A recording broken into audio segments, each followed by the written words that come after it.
This is a wonderful occasion where we can actually come together and in a very nice, relaxed environment with great friends and colleagues and neighbors be together to really think about the future. I would just like us to honor the fact that we have extraordinary privilege to be able to do this, to sit in safety, in coolness, with water, with each other. And it's not to be taken lightly these days, because in most places in the world, this is a decreasing opportunity. So just the chance to be together in reflective space is rare enough in our own nation right now. And I particularly want to talk to you as citizens or inhabitants of the state of Wisconsin. So I offer my condolences first.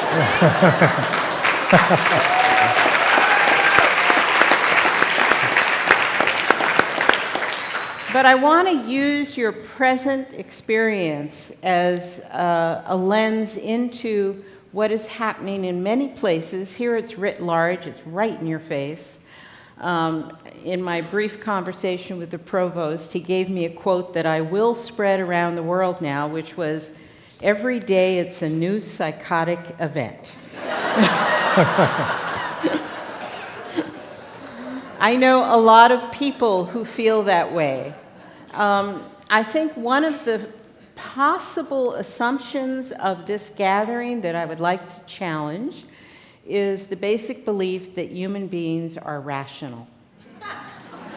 And that if we understand how we work and what makes for successful learning environments, what makes for successful futures, what makes for good science, what makes for good research, if we just learn how to do that better, we will be able to intervene in this time. I would like to challenge that assumption, because it's not true in my experience. I've been out in the world now for nearly 40 years doing this work.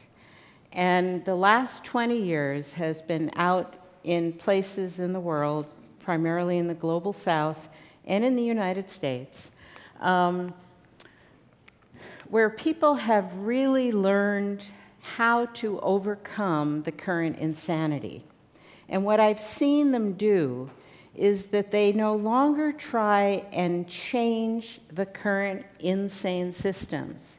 Instead, they just work very hard to develop their own certainty, and I use that word advisedly, their own confidence that they are doing the work they need to do, and they maintain close watch on their own personal sanity. So that's where I am.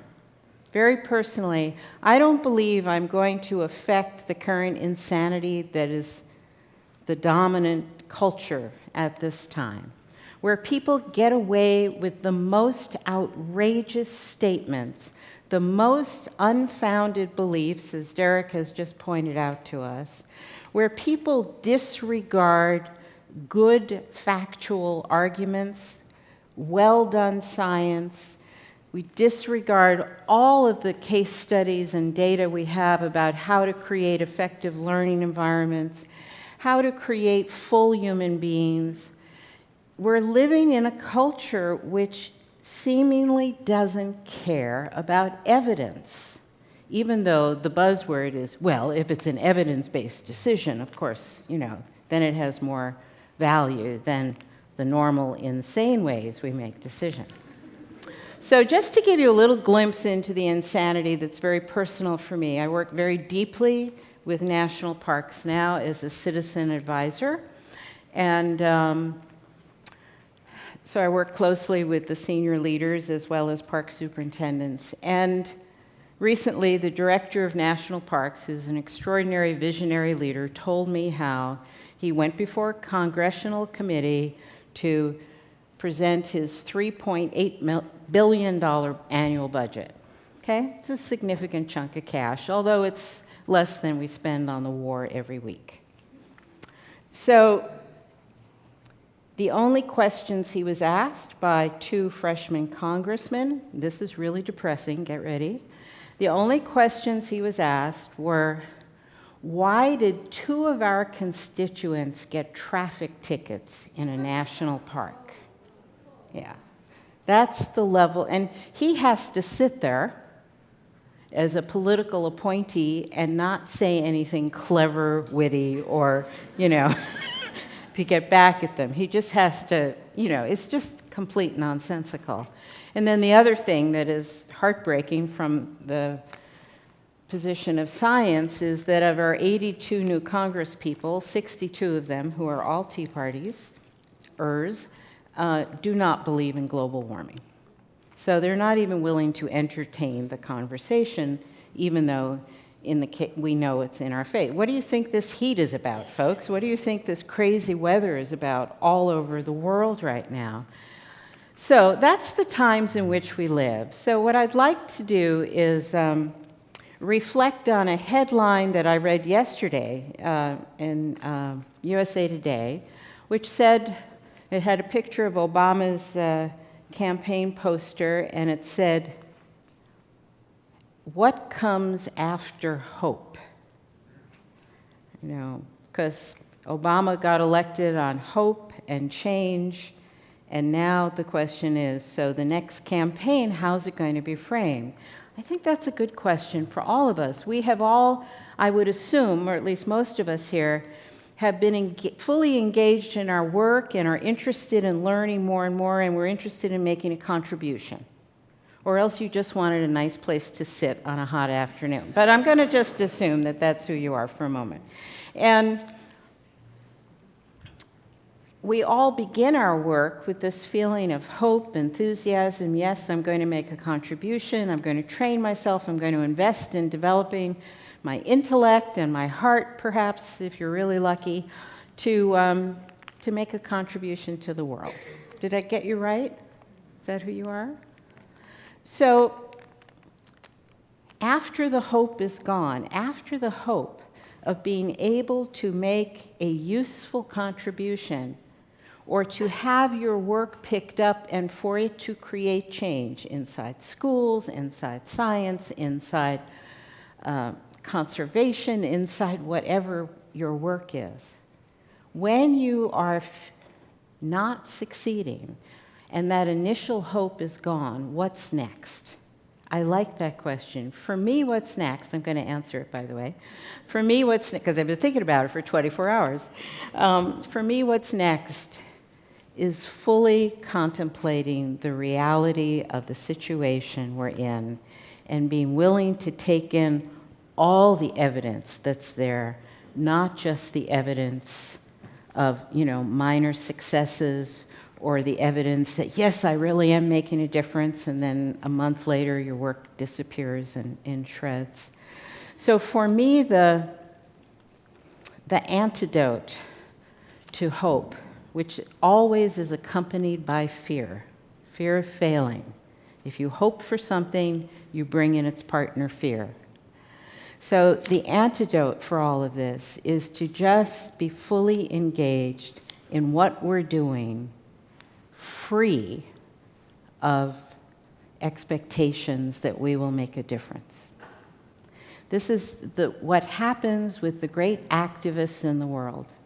They understand that they may not make a difference, and after a while it doesn't matter because you're so connected to the work you're doing, and you do have this experience of flow and rightness about it.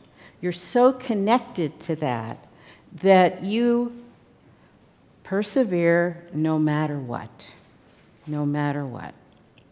So for me, this is a question right now of how do I hold my identity? Who do I choose to be for this time? In a world of environmental destruction, of increased human irrationality on the part of our decision makers, in a world, the most complimentary thing I can say about our current legislators at most levels, not just in Wisconsin, but all over the country and perhaps the world, The compliment I can give them is to say, oh, you must have been taken over by aliens, because no human would act this way, right? Because it's so destructive. It's so destructive. There's a Chilean poet who had to invent a new word to describe what's going on, and he talked about those who undo the future, who undo the future. So whatever your world view of what's really going on, I would like you to contemplate, please, this question of deep identity. Like, are you willing to keep going on behalf of the things that you have found to be valuable for other human beings, for a good human life, for making a contribution to society or to your family or to your neighbors? Are you willing to keep going no matter what? Because it feels like, yes, this is my work. So one of my 2 recent books is called Perseverance. That's why I'm speaking to you about it. And the book is based on a quote from the Hopi Nation. Now, the Hopi people from the Southwest are stewards of the earth, and periodically they've gone to the United Nations and they've issued prophecies about what's happening to the earth. I mean, it's a very painful stewardship to hold at this point, to hold the Mother Earth. And so in 2000, they issued a prophecy, and I'm just going to give you the first part of the prophecy, but it said, it described these times. It said, "Here now is a river flowing very fast. It is so great and swift that there are those who are trying to hold on to the shore. They are being torn apart and will suffer greatly. Know that the river has its destination. The elders say we must let go of the shore, move into the middle of the river, and keep our heads above water." I love this image of there being a few people who are willing to let go of the shore, let go of old ways, who recognize the force and velocity of this time, who feel that it does have direction. I have the faintest idea which direction it's going, but who do feel that it has direction and therefore are willing to learn how to stay in the middle of the river so that others, may benefit, so that we're not torn apart. So I just put that question out to you as you think about your work and you think about what you're learning here. What is it that gives you the ability to even want to go into the middle of the river, and then what gives you the ability to stay? Now, I have had the great good fortune to work with a number of people who call themselves walkouts. And so the title of my book that just came out is called Walk Out, Walk On. This was a phrase given to us by some high school students in India who just left school. And they left school for all of the reasons that Mihai just spoke about, because they felt like they were suffocating, they weren't learning, they were losing their creativity. And the system, of course, labeled them as a failure and said, oh, you're a dropout. You're the problem. And the students turned around and said, no, you're the problem. The system is the problem. And we're walking out of a system that limits us, that confines us, that shrinks us, actually, where we lose our potential. And we're walking out so we can walk on. And we can walk on to find places where we feel creative, we can make a contribution, and we can actually feel ourselves as alive and growing and lifelong learners. So this phrase, walk out, walk on, I think is my last offering to you today. But it's about what are the beliefs that might be limiting you? Beliefs about how much of a difference you can make, or beliefs about what's necessary for the world to change, or beliefs about your own potential. You know, my favorite quote from the world of quantum science is from one quantum theorist who said, you know, everything in the universe, including us, we are all bundles of potential that manifest only in relationship. We are all bundles of potential, and we manifest only in relationships. Now, it's not just relationships with people, it's also relationships with new ideas, going to a new place, but it just evokes what's latent in us. So walkouts walk out of ideas and beliefs about themselves or about how change happens. They also walk out of positions, jobs, places where they feel they're too confined and they're shrinking, or they walk out of relationships that are confining them and making them feel badly about themselves. But this is another question I just want to offer you is, when you think about your own potential and your own contribution to this totally crazed time, what might you need to walk out of? What might you need to just shift so that you can discover more of the potential that's within you? How many more minutes do I have? 3. Okay, so I want to tell you one of the most troubling statistics I read. It comes from research that was recently done at Case Western, and it was about how Americans are feeling. 3/4 of Americans are mad at God. So we're holding God responsible for all the messes we're in. This was really illustrated when some of the financial moguls, who of course have prospered during the debacle they created for the rest of the country, but when they first went before Congress, they were speaking of the collapse of markets as an act of God. I wish we still had beheading in this culture, actually. That would have been my candidates. But anyway,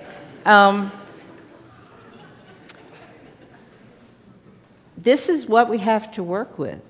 The fact that people, I don't know how you interpret this statistic, but I don't want to be in a world where people are blaming our failures on some absent, supposed to be loving deity.